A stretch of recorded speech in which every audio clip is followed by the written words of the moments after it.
Welcome to McPlum, simple solutions served daily.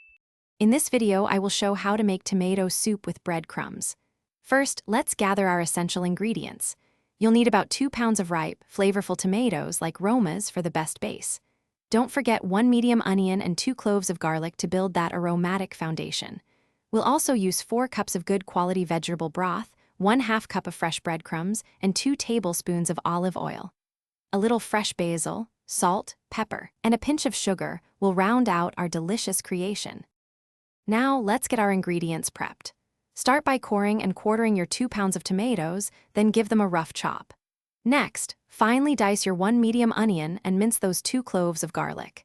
In a large pot, heat 2 tablespoons of olive oil over medium heat.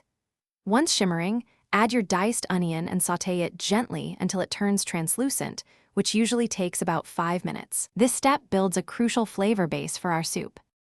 With our aromatics ready, it's time to build the soup. Add the minced garlic to the pot and cook for just about 1 minute until you can smell its wonderful aroma. Then, stir in your chopped tomatoes, the 4 cups of vegetable broth, and that small pinch of sugar.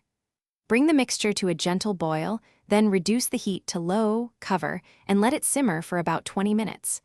This allows all the flavors to meld beautifully. Season with 1 teaspoon of salt and 1/2 teaspoon of black pepper, adjusting to your preference. Almost there. Now, carefully blend your soup until it's wonderfully smooth. You can use an immersion blender directly in the pot or transfer it in batches to a regular blender. Once smooth, return the soup to the pot and bring it back to a gentle simmer. Stir in your 1/2 cup of fresh breadcrumbs and let it cook for about 2 minutes, allowing them to soften and thicken the soup slightly. Garnish with fresh basil leaves and serve this comforting, homemade tomato soup hot. Enjoy every spoonful. Thanks for watching. Stay juicy and subscribe.